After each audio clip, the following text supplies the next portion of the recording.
In my neighborhood, there is drug dealers, game bangers, gangsters, thugs. Because I saw that young boy who was about 6 years old at the time, and to me, he just looked like he had no hope. He looked like he was hopeless. He was on the sidewalk and he was actually eating dirt, literally. And at that moment, I was with my deputy chief, and at that moment, I said to him, we've got to do something to change this.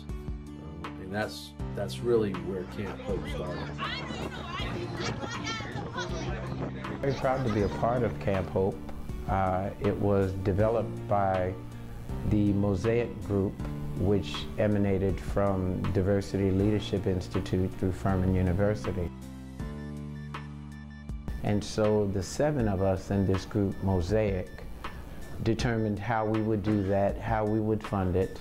Of course, we used many of the resources of the city of Charleston, the YMCA, and the primary reason for its being founded was to reduce the level of crime in the community, to give the children something positive to do in the evening time, and to help increase or improve the level of relationship that was between the residents of the community and the police department. You hear negative things about police officers and you see them locking your cousins and uncles and family members up in the community, you're going to have that negative stereotype with the police or feel negative towards the police. Police officers were in these communities, kids would avoid them. They would not want to interact with the police officers. They would actually turn and go in a different direction if they saw police officers in the neighborhood. And to me, that was just unacceptable. That was not what I wanted the relationship between the police department and the community to be. I wanted the kids to feel like that the police were there to help them, that we were their friends. They come in, they're a little standoffish, but once you start talking to them, they realize, well, okay, he's human and he's cool on top of that, so he's just not locking people up. It works out well. Then they kind of warm up to you and they're more friendly towards you. What Camp Hope has done is further strengthen the bonds between our police department and the citizens of our neighborhoods. To have these positive experiences and to have a friend, a police officer, to have a role model, a mentor, a police officer, somebody trained and smart and kind and strong, well, it really is a life changer for our children as well. We've been able to build a significant volunteer base as we've built the camps, and it has just been a really wonderful experience, not only for the police department, but also for those people who volunteer. I volunteer at Camp Hope because I love the kids' enthusiasm and love showing them new things that they've never experienced before and giving them a chance to go beyond what they know life as it is right now.